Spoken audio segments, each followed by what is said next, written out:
It's my great pleasure to introduce Caroline Chang, who is our speaker today. So let me talk a little bit about Caroline. She is not a near-death experiencer in the conventional sense, but she had a spontaneous awakening in 2007. And a lot of things have happened since that she's going to share with us. In addition to that, she produces and hosts Awake to Oneness Radio and has done that for over 8 years. She's also a journalist and a columnist, and she's also written a chapter in the award-winning book, We Touched Heaven.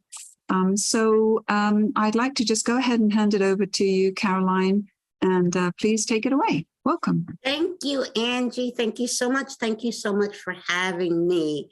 Hi, everyone. I love to share. So thank you so much for having me. I think I'm going to give a PowerPoint and may ask, please, if you have any questions at the end of this PowerPoint, please, I love answering questions. That's my favorite thing to do.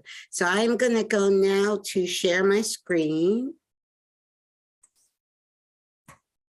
Click slideshow. Click it again. Okay, here we go. All right. So the title of my presentation is The Science of Oneness, Bridging Science and Spirituality. And so my journey in spiritually awakening started actually at a very young age. I didn't realize it, of course, but I've always had a strong connection to my higher self, even as a young child. I was sent to Catholic school from K to 5th grade. And I remember, my father was very strict. I was born in the early 60s and went to school through the mid 60s. But my father said children are to be seen and not heard. So when I was going to Catholic school and the priest was teaching, and we had religion every day in Catholic school, and the priests were teaching, and something inside of me was like shaking my head. I wasn't physically shaking my head, but it was something inside of me was saying, no, that's not correct. And it was the dogma of the Catholic religion that my inner being was saying no to. But again, I could not speak on it. I couldn't speak to the teachers. I couldn't speak to my parents. My father said children are to be seen, not heard.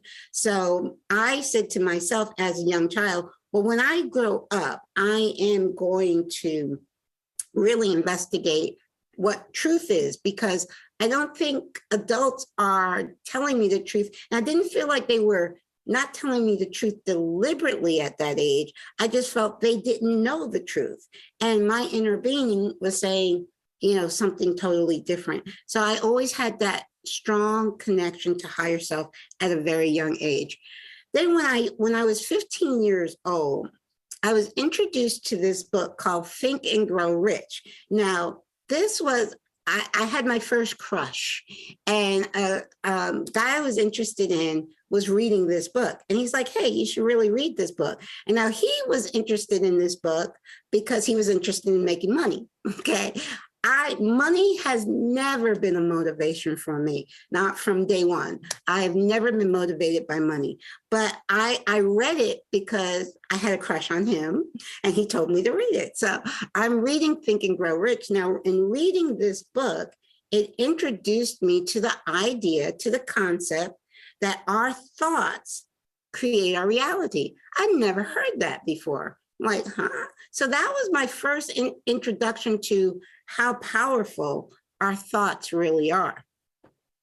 Okay, so for the next 30 years, I would read and study everything I could find on spirituality and metaphysics. And back then, I'm talking like late 70s, 80s, 90s. It wasn't that much, especially in the 80s. It wasn't that much to find, but I did study it and it resonated with me, meaning what I was reading and studying metaphysically and spiritually sounded true.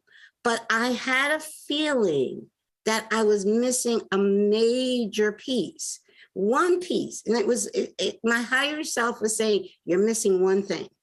I didn't know what that one thing was, but it was saying, you're missing one thing. And I was like, okay. So that one thing, and I realize now it was a spontaneous awakening in 2007.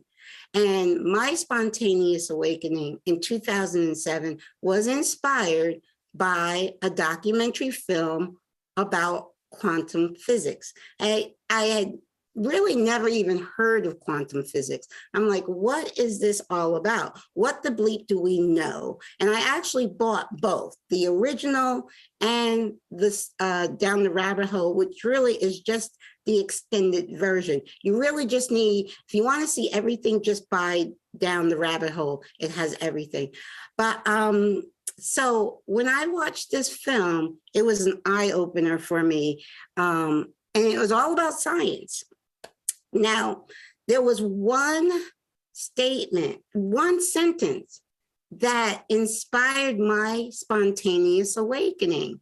And that one sentence was said by Lynn McTaggart, who has been a guest on my show. Lynn McTaggart, who is a journalist, and she's amazing. You should look her up. But she said this one sentence. She said, the biggest problem in the world today is the illusion of separation. And when she said that, something literally woke up inside of me. And it was just, I can't even put it into words.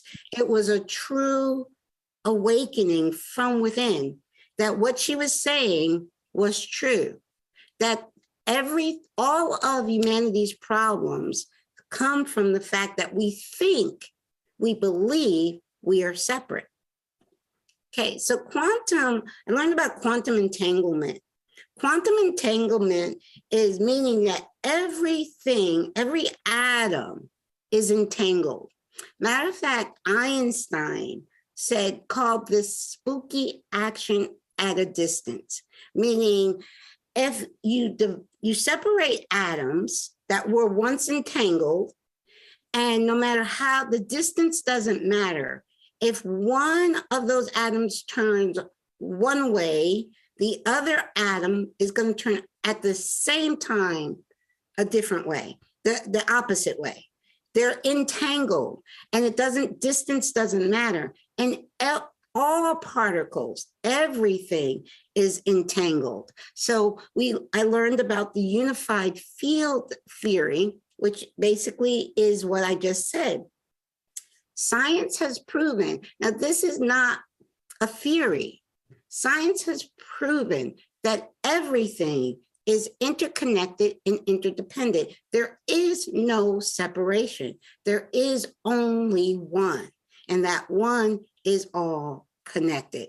So like I said, when Lynn McTaggart said the biggest problem in the world today is the illusion that we think we're separate. All of our problems stem from that one concept, that we think we're separate.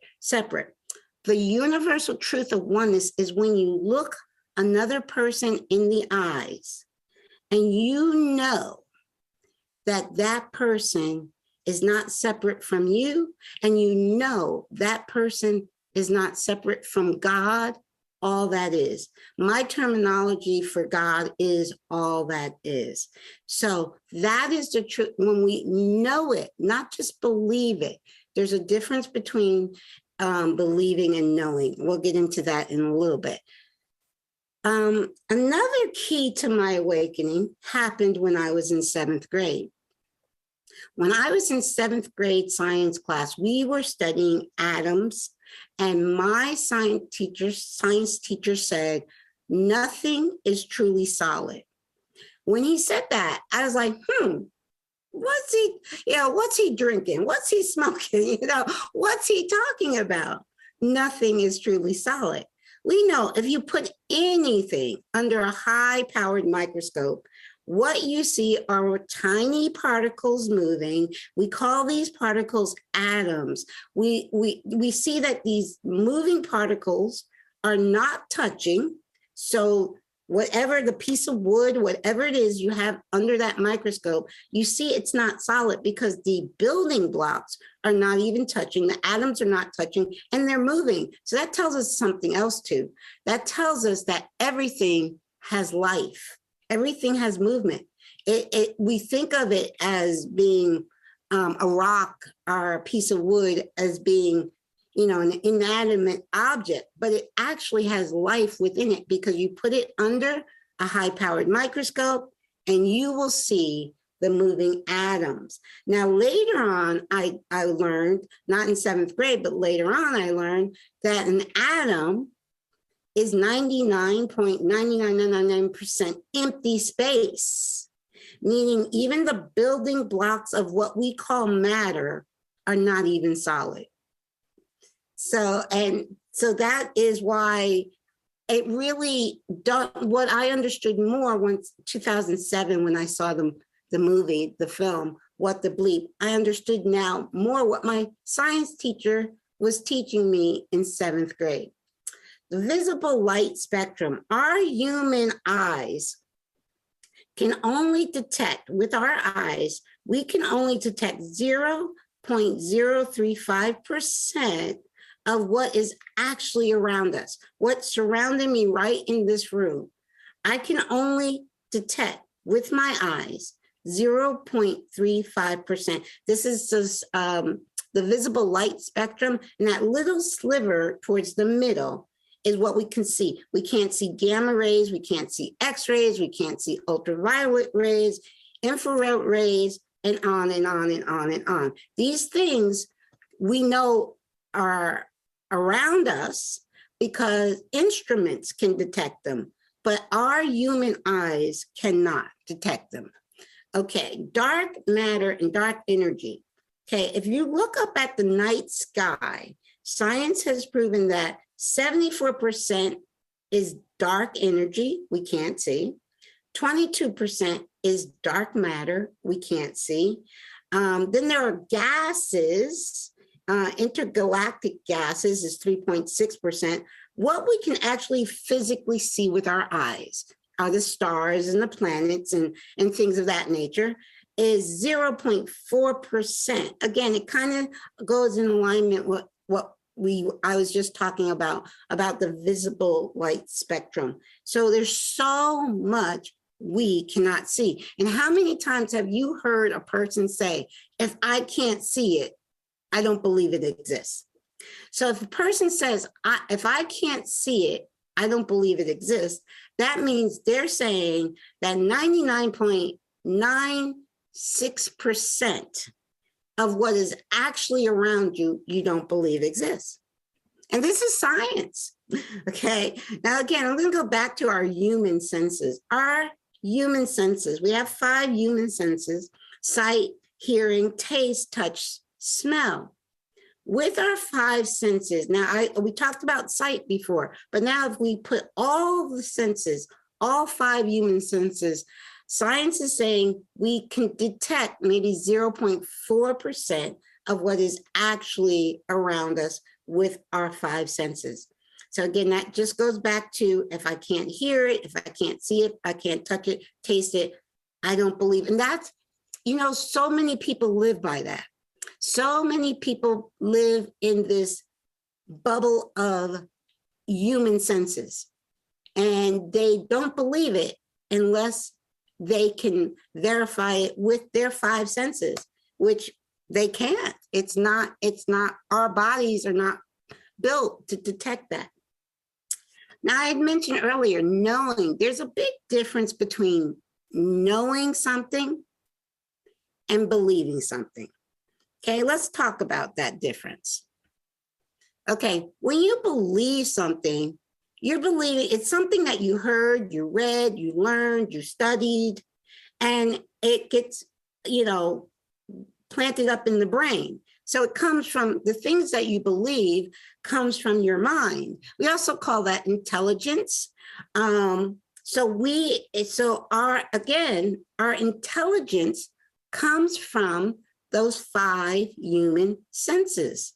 So we store what we learn in our mind, and that becomes part of our intellect, our intelligence, and we believe we don't believe everything we read, but we believe a lot of what we read and especially what we've learned in school and studied.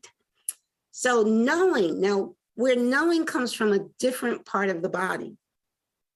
Knowing does not come from the mind. Like I said, when I had my spontaneous awakening in 2007, it came from the center of my being. It came from my heart, came from my heart and soul. And what I call heart and soul is not intelligence, even though there is a thing called heart intelligence. I call it wisdom. So that wisdom is infinite knowing. You ever said to somebody, I just know? I can't explain how I know. I just know. And a knowing cannot be changed. See, now a belief can be changed. A belief that comes from the mind, you can have a belief about something today, and tomorrow you learn something totally new about that same thing and change that belief. Beliefs from the mind can change. Wisdom and knowing from the heart and soul is grounded. It doesn't change. It's infinite knowing where you are connected to a higher source. You are connected to your higher self. You are connected to God, all that is. And that connection, you have wisdom. You get wisdom from that heart center all the time. Let's talk about the heart and the mind a little bit more, because generally we think that our intelligence comes from the mind. There's an organization called HeartMath. If you've never heard of HeartMath, please look them up. They have done amazing research into what is called heart intelligence versus mind intelligence. They have determined from their research that your heart is at least 10,000 times more intelligent than your mind. And the best thing is when it's called heart and mind coherence. The best thing is when your heart and your mind are in alignment. And that is called heart and mind coherence. Please check out their website, HeartMath. They have done amazing things, amazing research. Again, all science-based. Now, with our limited senses, our extremely limited senses, we judge. We judge things bad or good, good or bad. And it's all from our limited human perspective that we are making those judgments. So when we understand that, wait a second, maybe I don't see the whole picture, or maybe I'm not seeing it the way this other person is seeing it. Maybe I need to listen more. Maybe I still may not agree, but at least listen and hear that other person's perspective. I talk about that a lot on my podcast, is where we don't have to agree with one another, but at least we can love and respect each other, because when we know that we're all one, and we're all one with God and everything else on the planet, we can at least listen to what that other person is saying. We don't have to agree, but we can still have respect at the end of the conversation and agree to not agree. You know, we can agree to disagree, and we don't always have to judge it and label it bad or good with our limited human senses. So what is oneness? Now, when I launched my podcast over 8 years ago, people asked me, what is this, a new religion? And I was like, no. For me, oneness is the exact opposite of a religion. There is no separation in oneness. It doesn't matter what your religion is, doesn't matter what your color is, doesn't matter what your background is, doesn't matter your culture, doesn't matter anything. We are all one, regardless of that. And so I personally am not religious. I do not claim to be of any religion, but I have respect. I have the utmost respect for all religions. And my only thing is sometimes religion tends to divide us. And I came out of a meditation years ago, and I was meditating, and this is even before, I don't remember the year, but I think it was even before my spontaneous awakening. I'm almost sure it was. And I came out of the meditation and I drew a circle, a big circle. And in the middle, I put love. And then I said, I drew all these paths to love. And what it said to me, all paths lead to love. So what the biggest thing we don't want to do is let anything divide us. So I have respect for everybody's religion. I have respect for everybody's belief, but I'm grounded in universal oneness. Okay, we have two types of collective consciousness. Okay, individually, each one of us has a consciousness and we're connected. So collectively, we have a consciousness. Now, for the last eons, we have been living in what is called separation consciousness. Separation consciousness brings on war. Now, where we're moving to is a higher elevation of consciousness, as a higher awareness, which is called unity consciousness, oneness consciousness, meaning that we are all one and we know it. So imagine they say 8 billion people on the planet right now. Imagine if tomorrow morning, all 8 billion people woke up knowing that we were all one. Just woke up and oh, wait, I'm one with everybody else on the planet. So all I can do is love everybody else on the planet. We would have instantaneous peace on earth if everybody on the planet woke up with that knowing that we are all one. Separation consciousness brings us hunger. Separation consciousness brings us poverty and homelessness. Separation consciousness brings sickness, illness, and disease. Separation consciousness brings crime, mass shootings, and more war. Because we think we're separate, so it's okay to go bomb that country. It's okay to go shoot those people because we think we're separate. Now, humanity right now is living at the greatest crossroads ever. Ever. I got a download from my higher self in March of 2020. My higher self said, humanity's great awakening has begun. And so that was March of 2020. So we're 3 years into the Great Awakening. And humanity's when I say it's at a crossroads, because we live in a free will universe. And we can choose to awaken to the universal truth of oneness. The key to the fifth dimension is oneness, knowing that we're all one. That's the key to the fifth dimension. And we can awaken it. And again, it's an internal thing, and it's something that's going to happen to each person differently. Everybody's on a unique soul journey. But also our soul could choose not to awaken. Our soul can choose, it's free will. Our soul can choose not to awaken and stay with 3D Earth. So right now we are at a crossroad, and I think a lot of people are seeing it in everyday life. We are totally moving in different directions.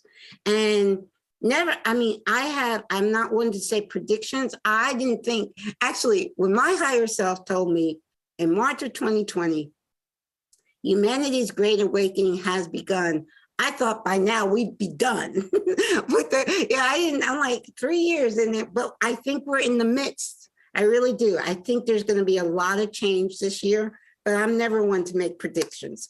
But I know it's all about wanting to awaken to the truth of who we are. And it's all about love and light. And so once we stay focused on love and light, that's going to take us to the new earth, to the fifth dimension. Unity consciousness. Now, we talked about separation consciousness a minute ago. Unity consciousness, in unity consciousness, it's unconditional love, unconditional forgiveness, unconditional acceptance of another person. Now, understand, not talking about condoning bad behavior, not at all. I recognize everybody as being an aspect of God and an aspect of me. Everybody, no matter what they're doing. I don't agree with everything they're doing. I don't condone everything they're doing. I say to myself, I take away the judgment and say, they're asleep. They're not awake. They're not awake to unconditional love. They're not awake to unity consciousness. So they're like babies, just, doing what they're doing unconsciously. And so I have unconditional forgiveness for everyone because I understand what harm they did to another was only because they were unconscious to who they truly are. Now, science has proven that everything is the same energy. So not different energy.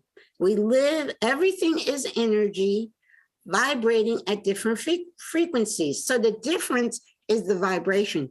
The difference is the frequency. So you can have low frequency, which is of fear and hate and sadness. That's low frequency.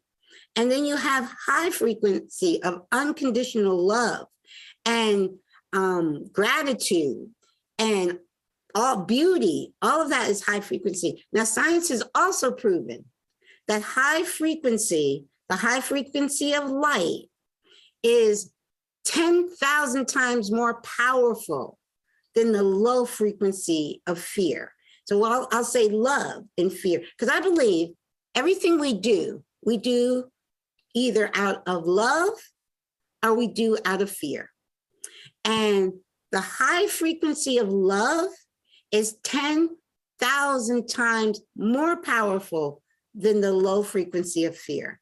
So in every now moment, we want to try to choose whatever we do from a place of love and not a place of fear. Everything is, okay, I just said everything is energy, but you know who taught us that over 100 years ago? Einstein. Quantum physics is over 100 years old. Did I say that right? Quantum physics, yes, is over 100 years old. And one of the first scientists working in the field of quantum physics was Albert Einstein.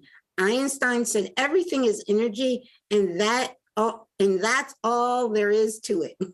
Basically, I love how he said that. Match the frequency of the reality you want, and you cannot help but get that reality. He quoted that over 100 years ago, one of the greatest scientific minds of the 1900s. Now, another great scientific mind of the 1900s was Nikola Tesla. He said, we live in a vibrational universe. Basically, that's just saying we're living in an energetic soup. We live in a vibrational universe. And if you want to find the secret of the universe, think in terms of energy, frequency, and vibration. So pretty much the two, and these are two very big scientists from the 1900s. Now, your emotions has vibration, has frequency. Now, this is something I really want everybody to do. I want you to start monitoring your thought process. Because what happens is when you think a negative thought, it leads to another negative thought. then it leads to another, and you just go, your thought process, you're just going down and down and down and down and down till you get to like a place of fear or depression, or, you know, even get to a place where you feel suicidal. And I'm one that can speak on that because I have tried to take my life 3 times. Okay, so I understand that spiral, downward spiral is what I'm trying to say. Downward spiral of your thoughts, and it's your thoughts that are taking you down that spiral. Now you can do the opposite. You can think, okay, something positive. Oh, I just heard a beautiful bird sing. Oh, I have a glass of water. Matter of fact, I'm thankful for this bottle of water. You can be so thankful in every now moment for the littlest thing. And you can take that little thing and go up. Oh, I'm thankful I have a house, I have a roof over my head. Oh, I have a car that can get me from point A. I mean, just thoughts that my neighbors are wonderful. My family are wonderful. My friends are wonderful. There's so many different thoughts we can think that can just raise our frequency. So, and it all starts with our thought process. So one of the things I really like for people to take away from this presentation is to start monitoring their thoughts and just be an observer and witness the thought and ask yourself, is that true? The thought you just had, and how does that thought make me feel? Because how we connect to our higher self, our connection to spirit is how we feel. So if we're thinking a thought that is not in alignment with our higher self, it will bring us down. It will lower our frequency. If we are thinking a thought that is in alignment with our higher self, it'll bring us up. It will bring our vibration up. So that is an exercise I would love people to start to do, because what I find out just by talking to people, people are habitual thinkers. And even when you try to bring them out of negative thought pattern, it's difficult for them to break that habit. It's something that you have to work on. So everything is a vibrational match. So the more we focus on things we don't want, my definition for the word worry is praying for what you don't want to happen. It hasn't happened. Why are you worrying about it? Why, so because what we focus on, and this is science, not woo-woo, what we focus on, we are bringing closer to us. So what we want to do is focus on your dreams, your passion. Focus on daydream about what you want the world to be. Put more energy into what you want to see, not on what you don't want to see. Because whatever your focus attention is bringing it closer to you. Quantum physics teaches us who we truly are. We're divine beings of life. I say sovereign. We are sovereign divine beings of light. We are not these bodies. We have a body, just like we have a car. Our body's just a vehicle to get around in this matrix. And so we couldn't, so when we want to come down here and play in the 3D matrix, we take on a body. But we are not our body. Our body is no more than our car. It's not who we are. We are a sovereign divine being of light, and we're infinite light is what we are at our core of our being. Quantum physics also teaches us that everything is interconnected and interdependent. Now, I had a scientist on my show one time, and he said, if people don't believe in oneness, they shouldn't be able to own a cell phone, because all of today's technology, all of it, is based on the core principle of quantum physics, which is the core principle of quantum physics is oneness. The core principle of quantum physics is that everything is interconnected and interdependent. Everything is one. So that we wouldn't have the cell phone, the smart TVs, we wouldn't have the technology we have today if quantum physics and oneness was not real. Okay, science, which has been teaching us for the past 100 years, ancient wisdom, and spirituality are all teaching us the truth, the universal truth of oneness. Spirituality and ancient wisdom has been teaching it for eons. Science is now catching up. Our greatest challenges in life are our greatest blessings. And this is hard for us to understand from our limited human thinking, our limited self. But I'm going to share with you my greatest blessings and my greatest challenges, which again are the same.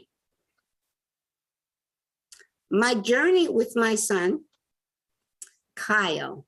Now, I knew I was pregnant. Kyle is my youngest. I have two children, and Kyle is my youngest. He was born in 1984, and he transitioned from this life experience on July 1st, 2014. Now, before Kyle's birth, he told me what to name him in a dream. I knew I was about 8 months pregnant. I knew I was having a boy, didn't know what I was going to name him. But he told me to give him the name Kyle. And I'll explain to you what that name Kyle stands for in a little bit. But Kyle was like I said, I only had two children. Kyle was like mommy's, he just wanted to keep me safe all the time. You see in that corner how much bigger he is than I am. He was 6'2". He played football in high school, and I am 5'1.5". So he was just a big, he was a big gentle giant. That's my term for Kyle. Now, I experienced a miracle. It was during Christmas time in 2011. Kyle's birthday is on November 24th. And every few years, Kyle's birthday is right on Thanksgiving Day. So in 2011, Kyle, I'll backtrack a little bit. Kyle was diagnosed with congestive heart failure in February of 2011. But on his birthday, which was Thanksgiving Day in that year, 2011, he went to the hospital. He went to the hospital because he was having trouble breathing. And he was okay when he first got there. But within a few hours, they put him on life support and they medevaced him to Philadelphia. I live in the Poconos, which is about 2 hours from Philadelphia, but they medevaced him and to a Philadelphia hospital, one of the top 10 hospitals for heart surgery in the country. He was on life support from his birthday, November 24th, to December 14th. So that's about a little over 3 weeks. And doctors told me that he wasn't going to. Now, I'll just let you know, this picture is not of my son. I did not take pictures of him at that time, but I was a picture I found that reminded me of what I was witnessing, because I literally lived in his ICU room. I did not move. I lived 2 hours away. I wasn't going back and forth. I lived in his room. I took better care of him while he was on than the nurses. But the doctors told me on December 7th that they didn't think my son was going to live. They were asking me if they could take him off life support. They took me out of the room. They do this because they know the patient can hear what's going on. So they took me out of his ICU room to a quiet waiting room off to the side.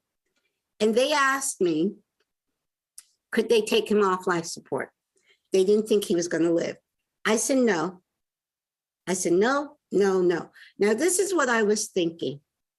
At the time they were saying this to me, it's like, and I was awake. I was awake. I knew that I was creating this reality. I knew it. I said, but you know what? This is where I get off the train. I am not, I told them, no, they could not take Kyle off life support. I went to a different floor into the quiet room, a waiting room that I knew was there because I'd been living in the hospital now for over 3 weeks. I knew the hospital. The strongest thing I could get my hands on was over-the-counter sleeping pills.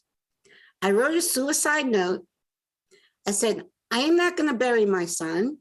My son is going to bury me. He needs a new heart. Give him my heart. I tried to commit suicide right there in the hospital, a few floors above where he was. I was unconscious for over 3 days, or going on 3 days, over 2 days. I was unconscious. When I woke up, I was in ICU. He was in a cardiac ICU unit, so I wasn't in the same ICU unit as he was. I was in a ICU unit. His doctor, his internist, was standing at the foot of my bed and said, Kyle needs you. So hearing that, I'm still half unconscious, but I heard what the doctor said. I knew Kyle was still here. And I'm thinking to myself, though, I shouldn't be here. But and a very kind nurse's aide whispered to me, don't say that, they will commit you. And so I heeded her warning. I didn't say it anymore, that I don't want to be here.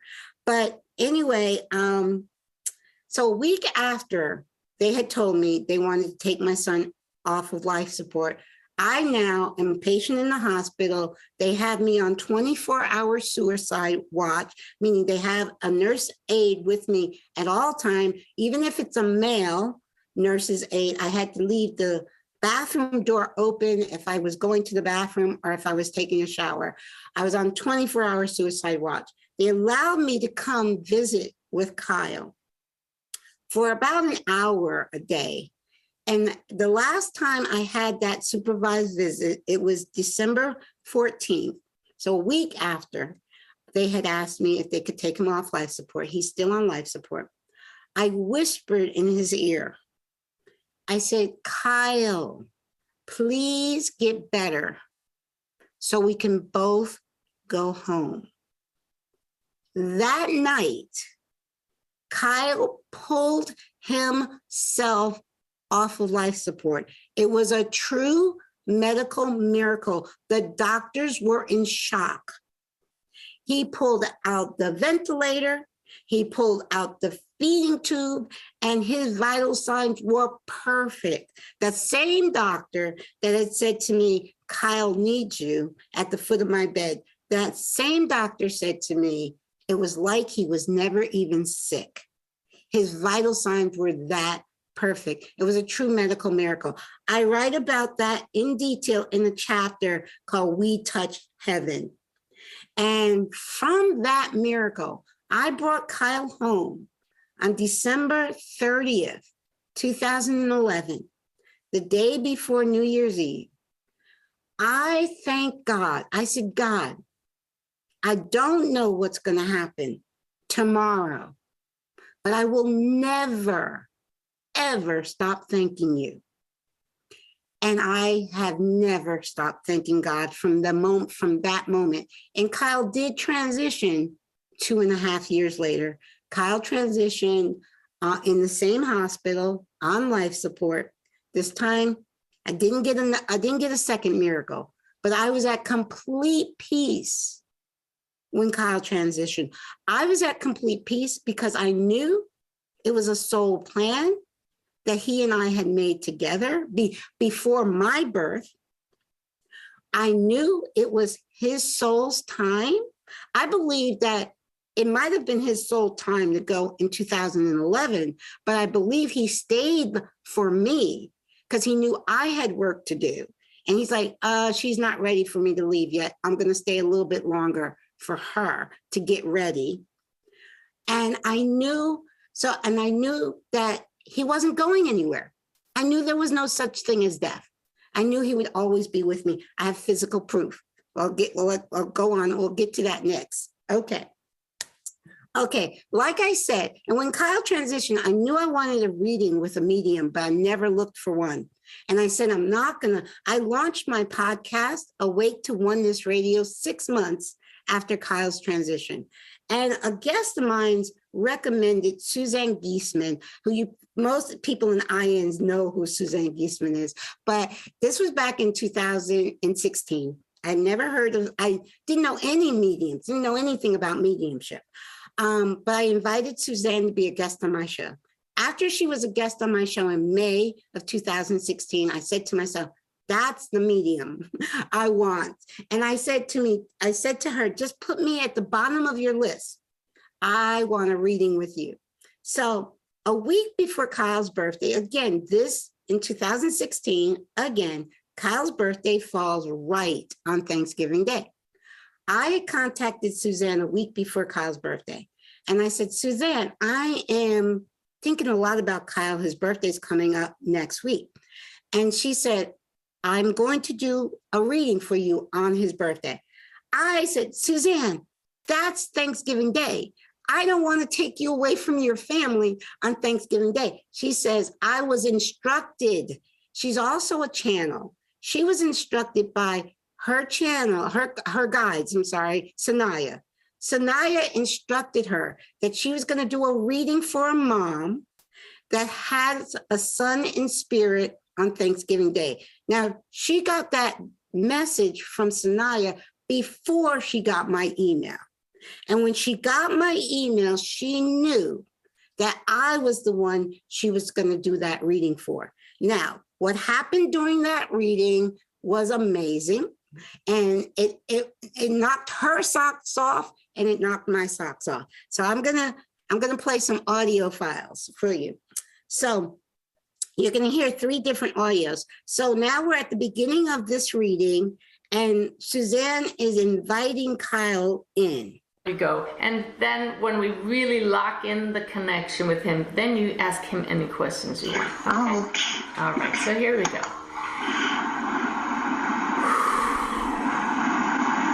Now what's that sound all of a sudden? Do you hear it? No. You don't hear it? No. Wow, you'll hear it on the recording. It was this whooshing sound. As soon as I said, here we go, it was really distracting. You'll hear it on my audio recording. Okay. Okay. And here it comes again. You guys got to hold that down. Wow. Okay, so we're gonna, I don't want to be distracted by that, so cut that out. Okay. That is very distracting though. Okay, here we go. It's interesting. I don't hear it. You don't hear it? Okay. Okay. All right. Okay, so you guys heard that, right? And you heard her say, I would hear it on the recording. You can hear it loud as day on the recording. Live, when she was giving me that reading, we were doing this reading through Zoom. When she was giving me that reading, I could not hear it at all. And that what you call whooshing sound is all through the reading, okay? Now here's another portion of that.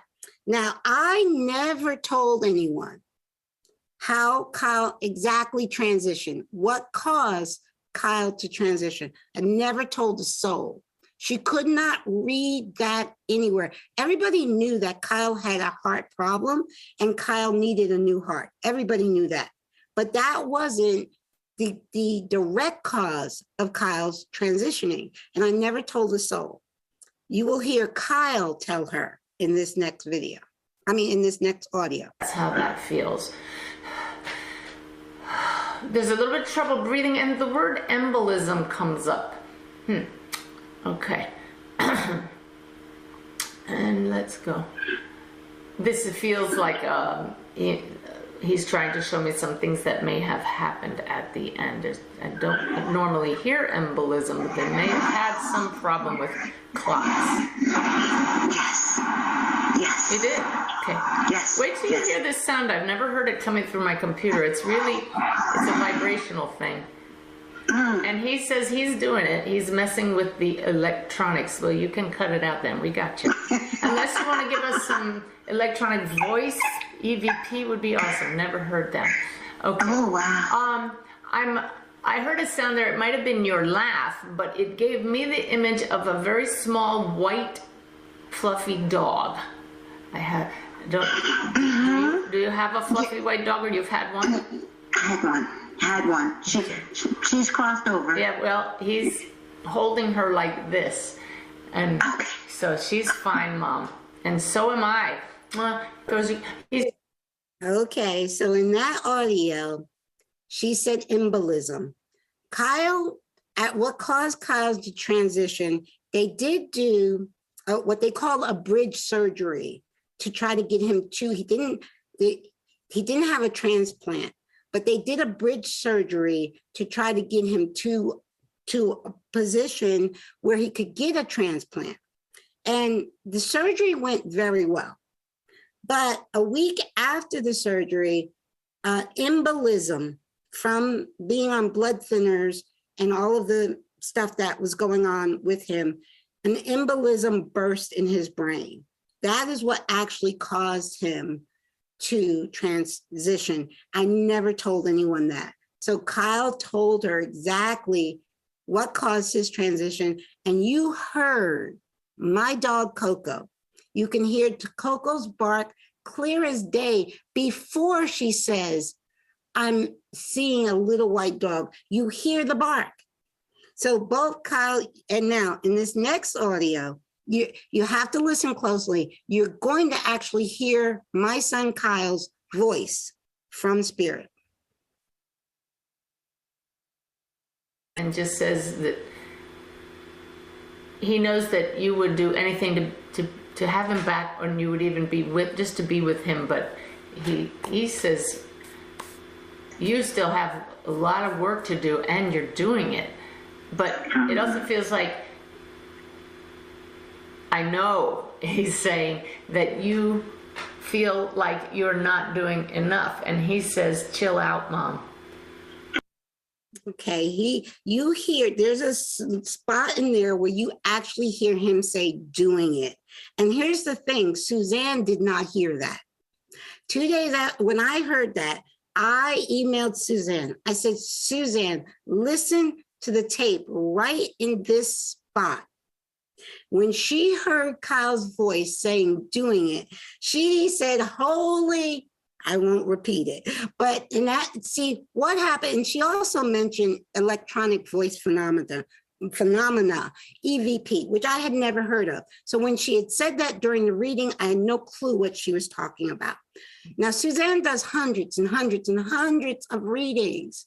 This is the first time this has happened. It's happened to her, happened since, because I've asked her. Here you can see me and Suzanne together at IANDS conference in 2019 and an IANDS conference last year in 2022. And Suzanne has told me this has happened several times since with her readings, but the first time it ever happened with her where she got EVP, and it was spontaneous EVP. She wasn't trying to do EVP. Kyle, my son, and it took, people tell me it took a lot of energy for him to do what he did. And it's just, so he's not gone, he's right here now. I know he is. Okay, another guest I had on my show, her name is Sonia Rinaldi. She is a Brazilian researcher, and she gets images. She gets audio, but also image. She's working on images and audio, but Kyle has come to her. She uses different mediums, like you can see the egg shape. She uses different, but Kyle has come to her so many times. She puts out an e-magazine, and she featured Kyle in her e-magazine several times. You can see where there's a picture of him, but then you can see where he's coming in through the medium that she's using. Now, my favorite picture of Kyle coming through to Sonia was just before I was about to get on a Zoom meeting with Sonia. She had this mist machine behind her head, and she just was recording and had the mist. And she always goes through her pixel by pixel by pixel, her videos to see what shows up. Just before I get on a Zoom meeting with Sonia, you can clearly see Kyle in the mist. And the thing I have to tell you about Sonia, she does not charge a dime for any of the work she does. She does everything on a volunteer and donation basis. And because there are people that try to say that her work is not legit, it is 100% legit. She is the salt of the earth. She's amazing. And here, now, I thought this was going to be a picture of me with her. You'll see that next. And here, okay, this happened about a year ago. Here's my dog, Coco. In the bottom left-hand corner is my dog, Coco. That's a picture of my dog, Coco. I was helping, one of the things I love to do is mentor parents that have children in spirit. There's a couple in the UK whose son, at 13 years old, he did not wake up. And this happened in February of 2020. Their son just did not wake up. And they were devastated. They contacted me because they knew I was friends with Sonia, and they wanted to see their son. So I contacted Sonia for them. And in the first, many images of Wesley came through.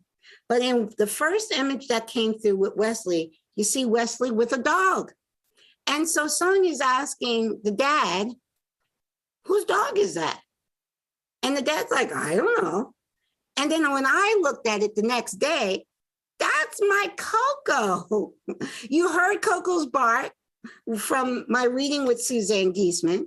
And now Coco is coming through. Now, the reason Coco came through with Wesley is to prove to that father, because he was very skeptical, to prove to the father it was truly Wesley coming through. You have to check out Sonia's work. Sonia Rinaldi, she also did documentary film about her work, where I was featured in the film, came out about 2 years ago, but she is amazing. And if you guys want any information on how to reach her, I can tell you how to. Here is me with Sonia. She's never been at an IANDS conference. We're going to work on that, because got to get Sonia to IANDS. This is at a conference. This is at a We Don't Die conference in Boston in 2019. We were having, but Sonia and I are the same height. Okay. All right. Now, my journey with my daughter, Nukia. My daughter, Nukia, Nikki is her nickname. Nukia was born on October 26, 1980, and transitioned 6 months ago, December 5th, 2022. Now, it was very different. Now, both my two kids were complete opposites, honestly. And my journey with my daughter is very, very different. My daughter passed away in her sleep, and it was very unexpected. Okay. My daughter, though, was diagnosed with MS in 2003. And she's holding my grandson, my one grandchild. She did have a baby. TJ's born in 2010. So she was diagnosed with MS in 2003. It got worse and worse, but she did go into remission when she was pregnant. So say 2010 to the time TJ was about 4. My daughter's MS went into remission, but her remission actually, she actually got worse after Kyle transitioned. Okay, Kyle transitioned shortly after my grandson turned 4. And she was very, very close to her brother. They were very different, but they were very close. And when he transitioned, her MS came back with a vengeance. And so she struggled the last 19 years of her life with MS. It was very difficult for her to be a mom. So actually she wasn't married. TJ's dad had custody from the time TJ was like 3. But my daughter passed away in her sleep, December 5th, 2022. Again, I was at peace. I knew it was a soul plan. I knew that it was our soul plan for both my children to leave this life experience before me. And I know that like breathing. That's why I'm at peace. I know they're still with me. They're not gone. I don't believe there is no such thing as death. And I hope those, because you're here at an IANDS group, you guys know that. There is no such thing as death. And every soul comes into this life experience in perfect divine timing. And every soul leaves this life experience in perfect divine timing. I always tell people, because people always, when they hear that my children are in spirit, oh, I'm sorry. I always say, don't be sorry. They're right here with me. They're not gone. And I know that. And I know that I'm still here because I have work to do. And I'm blessed because now I'm fully awake and I'm living my soul purpose. So my babies are both with me very much. Okay, let's talk about who we are. Who we truly are. We are unique, holographic, multidimensional aspects of God, all that is source. And I want to go into each of those words separately: unique, holographic, multidimensional. So they're important. Okay. Okay, when I say we're a unique aspect of God, I kind of touched upon this earlier when I was talking about how we could have a different perspective. We are supposed to have different perspectives because we are all unique. No two butterflies are alike. No two snowflakes are alike. No two people are alike, and they're not supposed to be. We're not supposed to be the same. We're supposed to be different. We're supposed to have different skin color, different religion, different everything. We're supposed to be. And it's the difference is the richness of life, basically. It's the spice of life. It would be so dull if we were all the same. So what I try to teach is unity within diversity, meaning you don't have to agree to recognize that person that you don't agree with. You can adamantly disagree with them, but that person is still, not only is that person a divine aspect of God, that person is a divine aspect of you. There is no separation. So unity within diversity is so important. Okay, again, there it is. There's the slide. Unity within diversity. Again, so it doesn't matter your religion. Like I say, I don't claim to be any one religion. I have respect for all religions, and culture makes our culture so rich because we have such diversity within our culture. And that is so important. So what gets me is, okay, what I say is a problem that a lot of humans have, a lot of people have, is I have to be right-itis. Meaning, no, you don't. You don't have to be right. You're right for you, okay? Follow your heart and soul, but you should be able to open up and listen to others, whether you agree with them or not. Open up and listen to them and have respect for them, at least respect, if you can't have love and respect. Okay, it's not about being right. It's about being loving which you are at your core, each one of us. When we fully awaken, we express and shine our love and our light from the core of our being. Okay. Holographic. My favorite quote that will explain what holographic means is a quote from Rumi. You are not a drop in the ocean. You are the entire ocean in a drop. You are not a part of God. You are all of God in a drop. We live in a holographic universe, meaning the tiniest bit, the tiniest atom, the tiniest cell has the whole universe within it. So we think of ourselves as so tiny and insignificant when each one of us is all of God in a drop. Multidimensional. All there is the now. One of my favorite books, The Power of Now by Eckhart Tolle. Even science has proven this. Back to Einstein stated time is an illusion.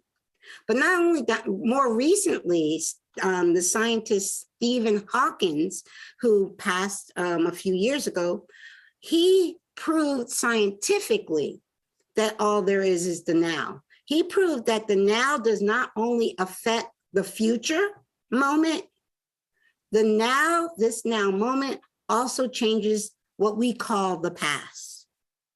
There is no future. There is no past. All there is the now. Everything that can happen, will happen, has happened, is happening in this very now moment. Now is all there is. And the most important thing for us to realize about the now moment is that's where our power lies. So many times we regret what we did in the past. Or we worry about what's coming up in the future. We spend most of our time there. People spend most of their time in the past or future. How much time do you stay in the only moment that there is the now? The now moment is your point of power.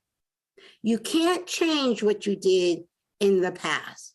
You don't know what's coming up in your future.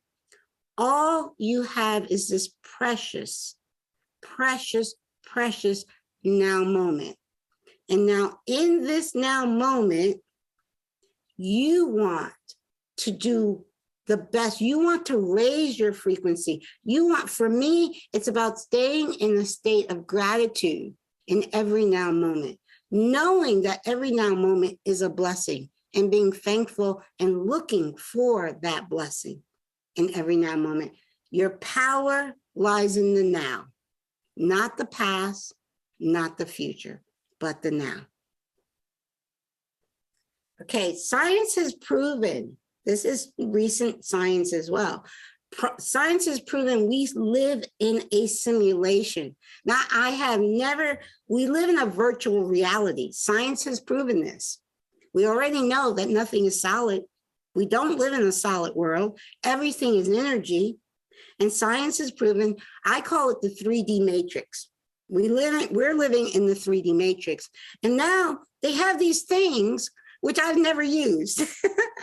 These, what they call it, virtual reality headsets that you can put on. So we're already living this, what we call reality is already a virtual reality. And then we're going to put on headsets to go into another virtual reality. And actually, the center image is of the Apple Vision Pro, which has not even come out yet. It's going to come out in 2024. But with the Apple Vision Pro, you do not need a controller. It works from eye movement. It will be controlled by the movement of your eyes. the movement of your hands, not with any controller, and your voice. That is the next level of virtual reality headsets. Like I said, I have never put one on. I don't think I ever want to. Okay. All right. For me, it's escaping the 3D matrix. Okay. We're already living in a simulation. We're living in a simulation of our own creation. That's an important piece. We are creating the 3D matrix that we're living in individually and collectively. So we want to take off that headset. We want to know what's really real. So, and my remedy to escape the matrix is take off the headset. Said, take off the headset, take off the blinders, and go within. We want to go within because inside of us is where we are going to awaken to the dream of our own creation. And there's many different ways of going within: meditation, spending some alone time in nature. That's me. That's what I like to do both. I like to meditate in nature. That is where I really feel closest to higher self, God, all that is. But it's inside of me. I know it's not in this external matrix. I want to wake up in the dream of my own creation. That is what life is about. Waking up in the dream of your own creation. Now, we look outside of ourselves for gurus all the time. Okay, what's the next biggest guru that I can go follow or listen to? But the true guru, now I'm not saying listening to other people is a good thing, okay? But only thing the outer world can give you is point you to go within yourself, because you are your own guru. It is within you. Now, the other people that have awakened can point you to you, but they can't wake you up. Like this presentation I'm giving is to inspire you to go within, to wake, because the awakening happens from within, not outside of you. We are all looking for a savior, okay? No one saves us but ourselves. Each one of us, we are our own savior. We are our own guru. We are our own savior. Now, it's great to go to conferences, to meet like-minded people, to watch presentation. All these things are great, but to really awaken from inside, it is inner work, not outer work. It's inner work. Okay, true happiness lies within you. I can tell you now, both my babies are in spirit. I know they're not gone. I have very little family or friends around me. I'm pretty much all alone in the world. I am the happiest I've ever been in my life. I'm happy because I have awakened in the dream of my own creation. And now once you awaken in the dream of your own creation, you control the dream. You can raise to that higher level of unconditional love, understanding this is a dream and that it's a dream that you planned before your birth. That's another key. It's so important to own our dream and know that we are not victims of life. We are creators of life. And you can't be a victim of life and a creator of life at the same time. A lot of people say when something good happens, oh, I did that. I made that happen. But if something bad happens, what do? You blame somebody else. No, you can't be a victim and a creator. We are all creators. And when we wake up to that truth that we are creating this dream, and the thing I love about IANDS, the thing I love about meeting people that have had those near-death experiences, the first thing they realize, this is all a dream, and the oneness. They know the oneness, even if they can't put it into words. Once they leave that spacesuit, that your body is what I call a spacesuit. When they leave that spacesuit, they feel unconditional love that they cannot even put into words. They feel the connection to all that is that they cannot even put into words. That is why when I found IANDS, I found home. So that is pretty much my presentation. I hope I didn't put anybody to sleep. And I know people were probably thinking, I didn't know I was coming to a science class today. So that was amazing. Sort of part one and part two is how I'm seeing it. Part one, thank you so much for walking us through the science and giving us a sort of a synopsis of quantum physics. That was very helpful. The second was I very love sharing it in layman's term. I'm not a scientist. A scientist would talk over your head, but I'm sharing it. I'm not a scientist, so I'm able to share it in layman's term. Absolutely, absolutely. So your spontaneous awakening in 2007. 07, yes. Mhm. I didn't. What specifically happened? I mean, was it a gradual process? Was there something? No, it wasn't. It wasn't. It was instantaneous. When I heard one sentence, I was watching. The film is over 3 hours long. The documentary. What the bleep do we know is the title of the documentary. That documentary came out in 04. I watched it in 07. There was one sentence, Lynn McTaggart, and I've gotten a chance to meet her. She's been a guest on my show. She said that one sentence, the biggest problem in the world today is the illusion of separation. When she said that, something woke up inside of me that I can't even put into words, meaning that's true. That just that simple knowing that we are one would solve every single problem on earth. All problems stem from the fact that we think we're separate. Absolutely. And science has proven it. See, now science is new to the table. Ancient wisdom and spirituality has been teaching the truth of oneness for eons. And now science has even proven it. So it was really just that one sentence. That one sentence. For you about separation. Mm-hmm. Tell us a little bit about, and I do want to encourage everybody, please. Please ask questions. Yes. Please ask questions. Either put your questions in the chat or raise your hand, and we'll get to you. So tell us a little bit about, your personal journey, where you've had 2 children and they've both passed before you, which is not the law of life typically, but you're very self-assured in your sense that this was part of your soul plan with your children. Can you, what gives you that impression? Have you, what brought you to that understanding?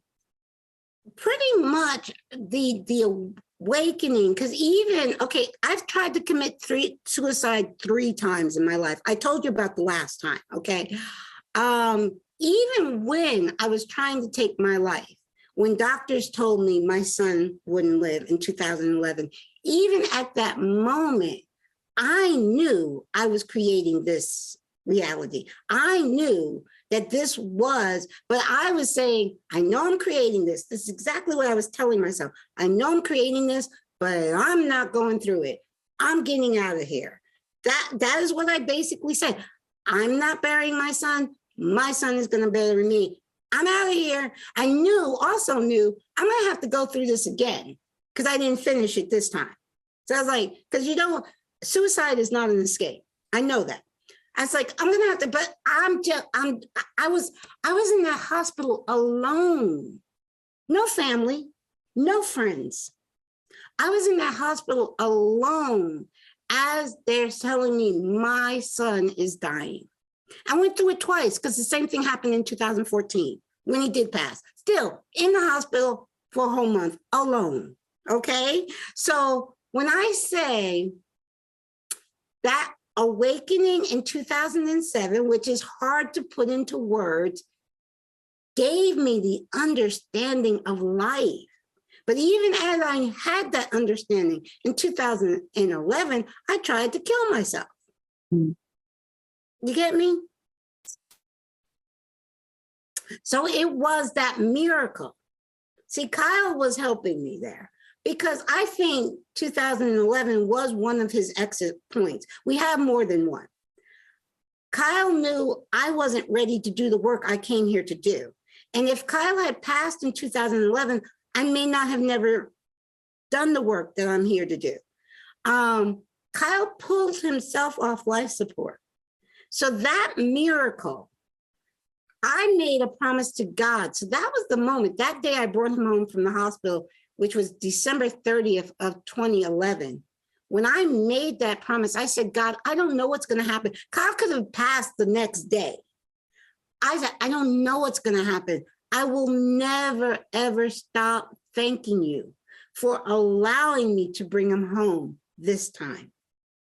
And so when he did 2.5 years later, when he did actually transition 2.5 years later, I was at complete peace. And also, I know, hopefully you guys have heard of Robert Schwartz, Your Soul's Plan and Your Soul's Gift, author. While Kyle was still alive in 2014, now this is when he transitioned, 2014, I'm living in his ICU room, repeating what I went through in 2011, but I had my laptop and I Googled Your Soul's Plan because I knew it was a soul plan we were having. I'm like, I got to find out more about soul plans. I'm on the computer. I Googled Your Soul Plan. Robert Schwartz books came up. I messaged him. This is before he was that well known. This is back in 2014. I went to his website. I sent him an email. He responded right back. I said, I told him I'm in my son's ICU room. I've been through this before. And I had a conversation, a one-on-one. Robert Schwartz was my first guest on my podcast in 2015. And he's been my guest several times on my podcast. So Your Soul, I recommend everybody to read those two books, Your Soul's Plan and Your Soul's Gift. That really, he really explains that, yes, everything that happens in our life is a soul plan. I did try to get him for our group, but I think at that time he told me that he doesn't work on Sundays. Okay. Well, he just did 2 IANDS. He did Hawaiian IANDS, and he just did a few weeks ago. Yeah.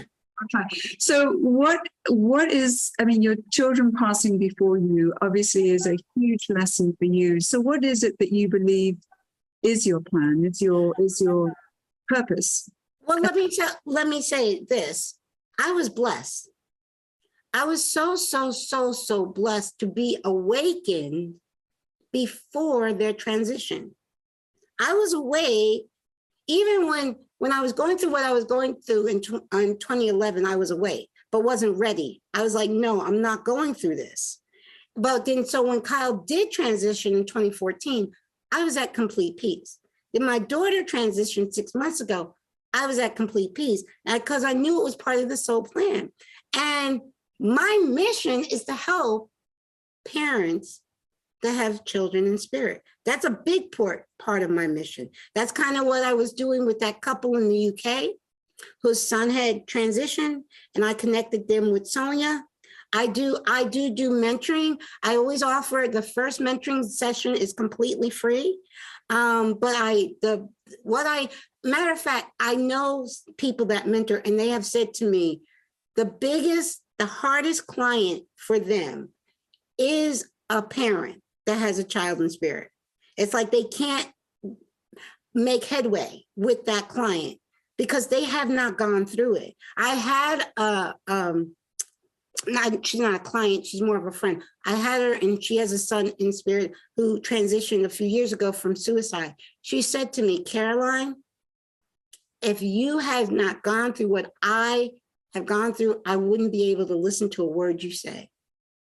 I know that part of my mission is to mentor parents that have children in spirit. That's a large part of my mission.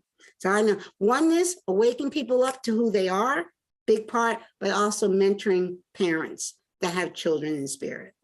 And so your two children who have now passed were in agreement with you, presumably before you were incarnated into this lifetime. So some time ago, before they even came into this world, Yes. with the agreement that they would both pass before you did, so that you then could do the work of helping a lot of bereaved parents. Yes. That's a very Yes. noble. And here's the thing, we still think linear. What did I say about time? Time is an illusion, time is real. It's all now, meaning you're saying before my birth, which is true, but it was a soul agreement. We make these soul agreements in the ethers, not in linear time. You get what I'm saying? So yes, but we, as humans, it's okay. As humans, we always want to think in linear time. But if there is no past, there is no future. All there is the now. So Which is also mind-boggling, because it's just the whole concept of time I have to wrestle with. But of course, the being present to the now, you can, I mean, even just emotionally, if you're not thinking about the past and thinking about the future, you're really focused here, which means you can be present for the magic of whatever's unfolding at any given moment, right? I think often we miss things because we're just mired in the past, or we're thinking to the future, and we're sort of missing everything that's here. And I think a lot of people go through life and then they suddenly hit a certain, an elderly age and think, what did I do with my life? I really wasn't present. I was way in the past, or I was focused on the future. I wasn't really in the magic of the moment. I missed so much. that is so true. And truly, we can only live in the present. So if we're not in the present moment, we're not living. Right. We can only live in the now moment. Now, that doesn't mean that you don't plan for the future. Oh, yeah, of course. Yeah, I mean, I planned this with you, 6 months ago? So yes. Remain open, I think, to possibility, doesn't it? Yes. Absolutely. So I could really identify with what you were saying earlier about paying attention to your thoughts. I think in therapy, psychology, counseling, I think the movement is now for people to become very aware of that chatterbox mind, because it can be very, very destructive. And we are often playing tapes in our minds that are from programs, often from childhood, from negative experiences. We tend to focus more on the negative than the positive. So I really identify with that, because a lot of people suffering from anxiety, suffering from depression, are playing those old programs. And one of the things that I do in my work is to try to make people conscious of, what is your thought process? What is your thought diet? Are these junk thoughts that you're having on a constant basis? Because they probably are. Yeah. And writing them down, becoming aware of them, is the first step to becoming conscious of what it is, so that you can actually change it. Yes. So one of the things I do is journal. I journal a lot, a lot. So that helps me, yes. And some people like to write, some people don't. I mean, one of the things that I've suggested to people is to just use their phone, if they have a smartphone, voice memo, just to record.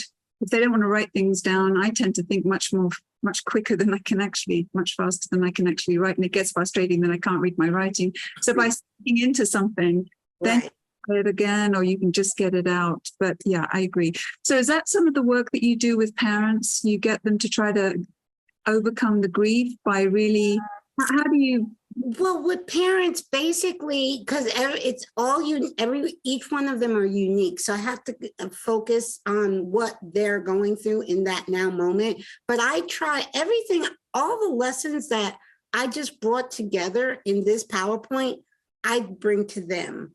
I share with them, I share, and the biggest part of it is your child's not gone. Your child is right here. Your child wants you to be happy. Your child does not want those tears. Your child wants you to think of the fun you guys had together. And your child wants you to know, every parent, this goes for everybody, whether you're a parent, all loved ones in spirit want you to know they're fine. And they want you to be fine because you're here for a mission. If we're still here, we have work to do. We're here for a mission. And they want us to know they want us to know life is eternal. They're not gone. They're still with us. They want us to not forget them. But when we think of them, they want us to think happy thoughts of them. That's what they want. How do you deal with a parent? Maybe one of the parents is a believer, is spiritual, but perhaps the other one isn't, and is really having a hard time with this notion that we continue to exist and Right. they're stuck. I mean, they're obviously grieving, but they don't really buy into this notion that we continue on. So it's not necessarily comforting to them. How do you deal with that kind of person? Well, honestly, the only couple I ever worked with was the couple in the UK. And like I said, the father was very skeptical of all this. And that's why my dog, Coco, which I tell you, Coco's right here. Coco came through. There we go. Coco came through with his son to prove, because how the heck, they didn't know I had a dog in spirit. And they're like, wait, okay, Caroline put us together with Sonia. Now our son is coming through with Caroline's dog. How much evidence can you get than that? But that was the only couple. Mostly it's moms that I mentor, that was the only couple. So honestly, that couple were on the same page. You know, he was more skeptical, but he was open. So you try to suggest, you try to bring the notion of evidence into the equation to try. Definitely. That's why I played Kyle's voice. Yes. Yes. That's why I played Kyle's voice. Yes. And what, so you sense your kids are very much with you. Yes. On the other side. And what is their role now? You know, where are they exactly, and what are they dealing with as far as their continual evolution? Do you have any insight into any of that? I have some more insight to Kyle. Kyle, come July 1st of this year, in a few weeks, or in a week, Kyle will be in spirit 9 years. It's kind of hard to believe that long, but I have the evidence from Kyle. Kyle says he's my co-host. He's always with me. Something about school. Oh, Kyle said to me, Mom, no rush, but when it's your time, I'm giving you the tour of heaven. You know, he said he's going to give me the tour. And I knew as soon as I heard that my daughter passed, I knew he was right there to greet her, to give her the tour. I haven't had, like I said, both my kids were very, very different when they were here. I'm sure they're very, very different. You know, they were just very, very different. And so I had a closer connection with Kyle. Not that I love both my children the same, but my daughter, once she hit puberty, she's like, Mom, you don't know what you're talking about. Yeah, Mom. Yeah, but my son, he was always, Mom, I'm going to take care of you. Mom, I'm going to take care of you. So it was a different, you know, we had different relationships in the physical. So, and my daughter's only been in spirit 6 months. And it took 2 years. It took 2 years after Kyle was in spirit where I got that evidence from him. So not saying, again, no time. There is no time, but it's a different, I'm sure that since I had a different relationship with my son here in the physical than my daughter, I'm going to have a different relationship with her in spirit than I have with him. But he's been in spirit in linear time. He's been in spirit much longer than she has. But he did say something about school. So they do, I'm almost sure they have school on the other side. No idea what it is that they're learning necessarily.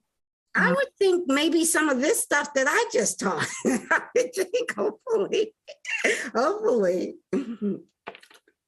You told us at the beginning on your slide that you've had many deja vu experiences. Yes. Can you speak to that? As a child, when I was as early as I can remember, maybe about 2, up until maybe about 5 or 6, I would have these deja vu moments where I was like, wow, I did this before. This is, it was weird. And the other thing, I felt couple of things I felt as a child was I didn't belong. I was going to Catholic school, so I was taught God does not make mistakes. But I would think to myself, he made a mistake by putting me here because I don't belong here. Yeah, I always felt like I didn't belong. God made a mistake when he put me here. I would have those deja vu moments like, wow, I've done this before. From what I understand a little bit, I don't know a lot about deja vu, but the little bit I understand is like we go through soul planning before we're born. And as we're planning our soul, we're going through some of those moments. And when we're especially young, we can remember, wait a second, I did this before because I did it in my soul plan. You get what I'm saying? That's the only thing I kind of get from, the only thing I understand about deja vu. Other people might know more about deja vu. I just know it only happened when I was very young, between the ages of like 3 and 6, something like that. Now, one of the concepts, I'm jumping around, so I hope you don't mind. That's okay. I don't mind it at all. Please bring your questions, guys, as well. One of the concepts that I have problems with is this notion of that the earth is transitioning. People talk about it in the New Age realm, if you will, in terms of 3D and 5D. It's transitioning. It's almost as though there's going to be a physical separation. And I can't quite get my brain around that exactly. Could you help explain? Maybe other people. Sure. I do. Like I said, I'm a journalist too, and I've written an article recently about the multiverse. It's called The Many Worlds in the Multiverse, and this is science. And it basically says everything that can happen does happen in a different frequency. So there could be an Earth far worse than this one. Okay, that there's plenty of Earths. And now humanity is and it's shown astrologically, it's shown with the Schumann resonance of the earth. Mother Earth, Gaia, is a living being, and she is raising in frequency. And the times we're living in amazing times. The times we're living in have been spoken of by the ancients for eons. The time of humanity's great awakening. We are in the midst, and I got that as a download in 2020. So I was like, yay, it's finally here. And basically, we choose, do we want, and there's no judgment in this. If a soul decides, I need some more 3D playground, I want to play in the 3D playground for a little bit longer, I don't want to go to 5D. If that's a soul's choice, there's no judgment with that, because we all return to the light. Again, if we don't think of things linear, if we think of everything as now, the majority of us is already in the light. It's just a tiny portion of us here in this realm. Very tiny. Our higher self, which we are, is still in the higher realm. So when we think of it, so basically, I'm thinking there could be many versions of 3D Earths and many versions of 5D Earths and everything in between, because it's just everything that we're experiencing is speaking of the fact that we are going through, humanity right at this moment is going through amazing changes. Yeah, the lady in. Oh, I think we have a question. I see two things in the chat. You see, sorry, go ahead. Now, let me see. Let me put the chat on. Let me see. Would you like to ask a question? Mike, could you unmute her, please? Tanya, were you wanting to ask a question? Yes, great. Okay. Take a second. Thank you. Thank you. Is there anybody else that I'm missing? So who's? Yeah, you're on. I can hear you. Oh, she just muted herself. Oh, no. You're muted again. I don't know what happened there. You don't have to do anything. Did you mute? Yeah, okay. Now we can hear you. Am I asking a question? Did you have a question? Is it me asking a question, or is it somebody else? You, there's only one, just you. Okay. You had- Okay. sorry. All right. Yeah, my question is, why is it that we are so limited in our ability to see the world? So we see solids when there are no solids, but why is it that we can't see things as they really are? Good, very good question. When we choose in spirit, when we choose to have this incarnation, we choose to forget who we truly are. We choose to forget about spirit, where we came from. We'll just call it heaven for now. We choose to forget that we are pure love. We choose to forget that a heaven. We choose to have the experience. We come here to have the experience. So it's kind of like, I love the Shakespeare's quote, all of the world is a stage and all of the people on it are actors. So imagine, it's like we watch movies all the time and the actors are they're playing their part really, really good. But imagine if they really thought they were that person. They could even play that part even better. So we wouldn't have the experience if we remembered everything. It's okay. Another way of putting it, God wants to experience everything through us. And to have the experience, we have to go through the amnesia of knowing who we truly are. But it is the purpose of it. Well, we all have different missions. Like I know part of my mission is to help parents that have children, and we all have different, but I think the one mission that we all have to is to wake up in this lifetime, if that's our soul plan. Because let me take that back, because not in every lifetime is your soul plan to wake up. Because But the thing is, infinite lifetimes. But go ahead. but if we're looking at things in the world that are not solid, that's not to do with memory or remembering. It's just our inability to see all these moving atoms in a chair or in a building. So why is it? I mean, I've thought about this before because I've heard this before. Why is it that we see something as solid when in fact it isn't? Is it because if we saw all the movement, it would disorientate us and we wouldn't kind of be able to stand balanced on the ground? I don't know. I mean, why is it that we can't see these things? Okay, let's go. I'm going to go back to the beginning of it, meaning everything is energy, okay? And what we do with that energy, we manifest. Like I'm manifesting this chair I'm sitting on.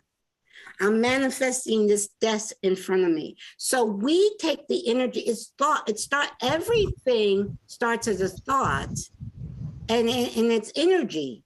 And we take that energy and manifest our dream. It's kind of like, think of it, maybe go back and think of your dreams. It's a dream of your own creation, but in your dream, you want to have a chair to sit on, you want to have food to eat, you want a roof over your head, you want a car to drive. So you're manifesting all this stuff with energy. And yeah, but the thing is, you're talking about you manifesting that chair and everything, but we're all seeing that chair too. So Yes. it's not like we're all seeing the same thing. So we're all seeing the same solid thing. So it's not, oh, I'm manifesting that chair. It's just, that's what we all see.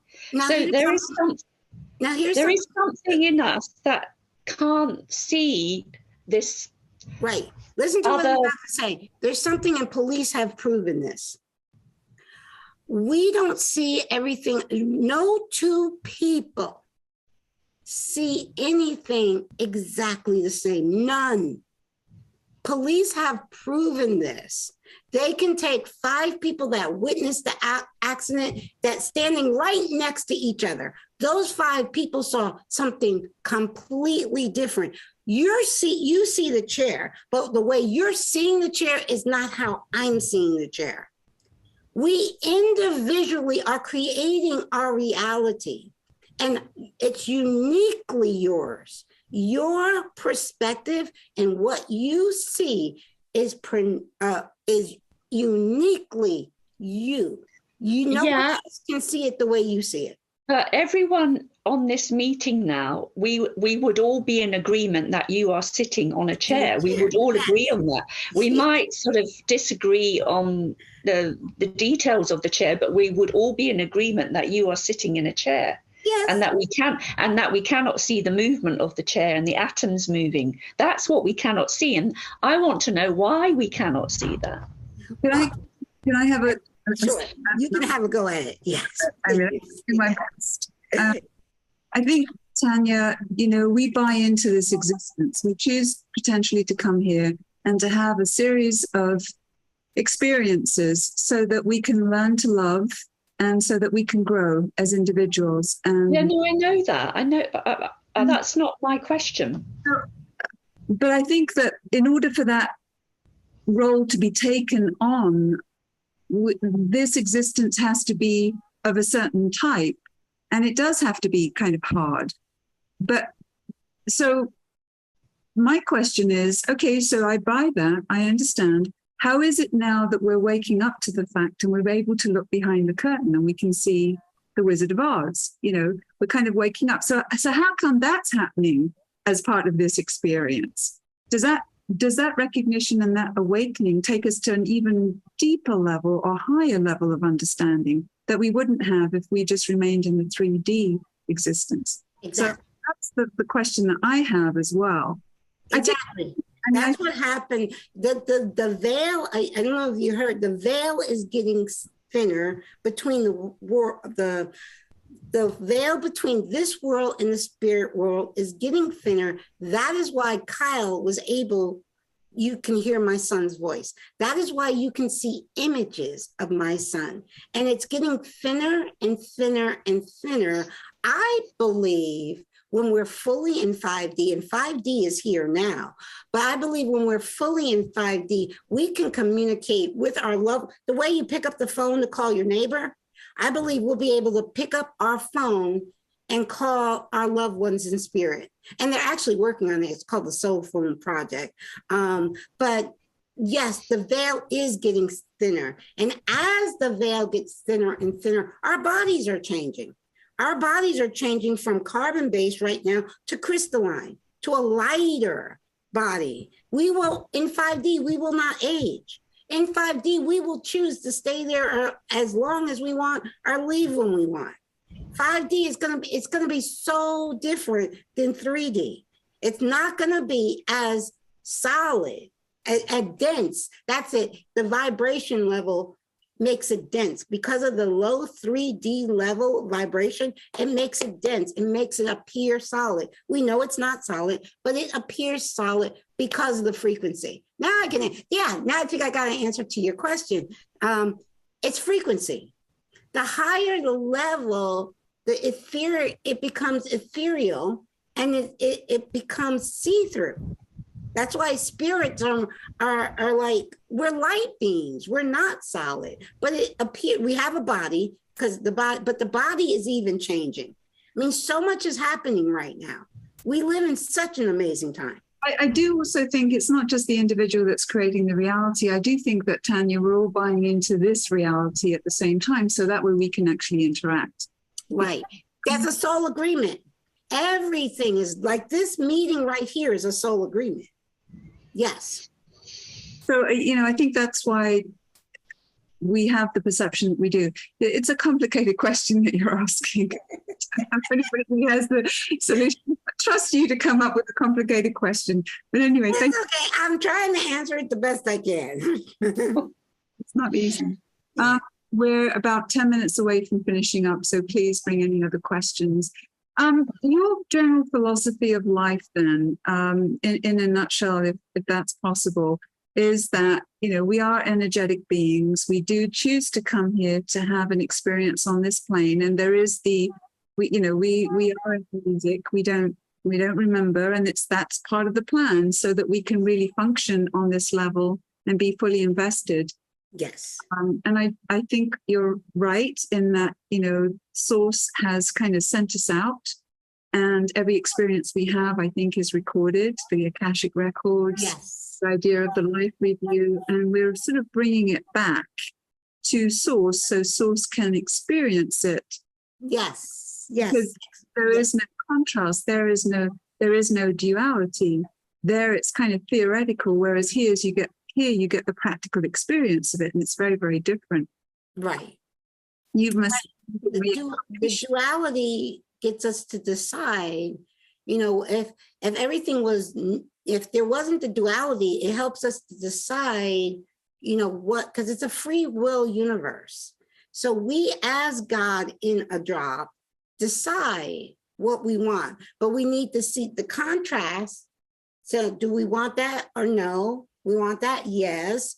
The only way we could see the difference is through contrast.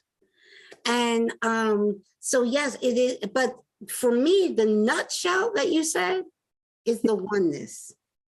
The nutshell is universe. Like I said, and I think about this all the time.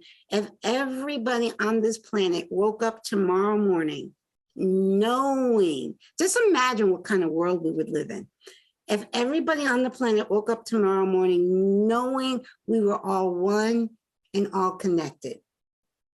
Imagine how the world would change like that. Absolutely. Let me ask you, obviously, your spirituality is very inspiring, and you're in a very enlightened place. Do you despair for humanity because we seem to be lurching from bad to worse? So reconcile just some of the bad stuff that's actually happening. I mean, you just think that that's where it needs to be, and at some point we'll wake up and smell the roses. And I mean, just because there is this duality right there. There's this one perspective, and then there's what actually is really happening, which seems to be getting worse. People are getting denser. They're just not wanting to recognize things that are right in front of them.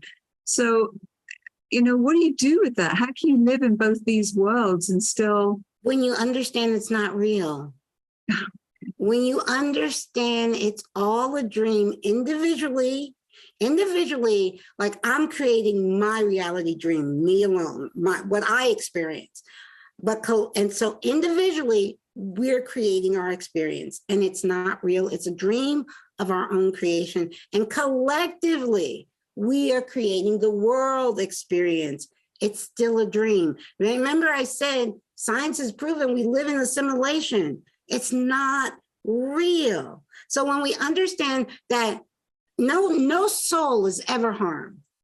Yes, the body, which is like a car. How many cars have you crashed? I haven't crashed a lot, but how many cars have you been through? You've been through a lot of cars in this lifetime, right? Do you fret over the car that was just a vehicle? We are going to have hundreds, if not thousands of lifetimes. This lifetime is just a drop in the bucket, and it is not real. So when you understand it at that soul level, that this is a play, this is a dream, this is a movie of our own creation, you won't get emotionally invested in because when you get emotionally invested in all the stuff you just said, okay, the war, the hunger, the crime, all of that, not saying I'm not blind to it, I know it's happening, but if I bring my vibration down to that, all I'm doing is adding to that. You understand what I'm saying? I don't want to add to the war, to the crime, to the hate. And I do that if I bring my vibration to that level. If I understand this is a dream of our creation and how I can help raise the entire world and the entire universe, we're each that powerful. I can raise the vibration of this entire world and this entire universe by keeping my vibration high. Do you get what I'm saying? I have this conversation all the time. I just had it earlier today on Facebook. I have this conversation all the time. I know what's going on in the world. And I know that everything is happening in perfect divine timing and in perfect divine order, and not one soul is ever harmed. The body, maybe, but the body is fleeting. The body comes and goes. No soul is ever harmed. And I know that each soul is creating that reality that they're experiencing for their, just like me. What mom would choose from the human perspective to have their children go before them? None. Okay, so I know that was not from my human mind. That was from my higher self and my soul. And so that's why I'm saying what I'm saying. It's not like I know what's going on in the world, but I know that, well, see, there's so you ran off of stuff that is going on. That flip the coin, because honestly, there's just as much great things happening right now in the world today. A lot of great, you won't see it on the 5 o'clock news. Not at all. I stopped watching news in 2001. Have not watched 1 second of news. And that was my higher self.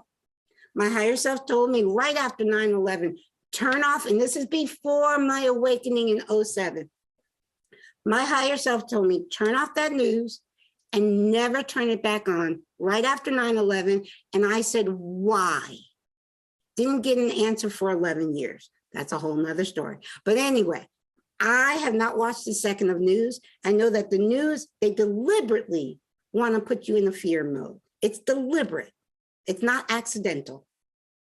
Your vibration is the only thing that can save you and this world. That is how strong we are. So if we look and we say, oh my God, that's happening over there. Oh my God. If all we're going to do is add to that low vibration. What do you want to add to? Do you want to add more love to this world or more fear? It's always love or fear. Those are the two choices we have. All right. Well, on that note, I'd like to, I don't think we have any more questions, and we are almost out of time. I'd like to thank you so very, very much. I love your slides. They are the best slideshow I've seen ever on this subject. Thank you so very much for joining us today. I know that you're going to be at the conference. Yes, I will. Yes. Here in Northern Virginia. Yes. At the end of August, beginning of September. Yes. And look forward to meeting you in person. Yes. And to let you guys know that my talk, because I did my talk on the science of oneness last year at the conference. It won't be on the science of oneness this year. It's going to be how the transitioning of my children inspired me to, because the title of this year is into action to inspire, something like that. So it's going to be the essence of my talk this year at the conference is going to be how the passing of my children have inspired me to live my life purpose. That's it. Got it. Yes. What the bleep? Where can we watch that? Amazon. Amazon has it? Amazon. Look, yes, that's where I got it. I ordered it. I ordered it back in 07 from Amazon. Yes. Okay. You can see, even if you go to YouTube, you can find clips of it on YouTube. Okay, wonderful. Well, again, thank you so very much for joining us, Carolyn. It's been an absolute pleasure. And you. Very best. And keep up the good work. Thank you. We will see you at the conference before too long. Yes, that's going to be fun. And I just quick last word to everybody. We have our next speaker in July, the middle of July. Please look out for the emails. So it's not going to be the 3rd or 4th Sunday of the month. It's going to be, I think, the 2nd Sunday of the month. So a little different coming up. But thank you so much, Carolyn. Take care of yourself. Bye, everybody. Bye-bye. See you next time. All righty. Bye-bye.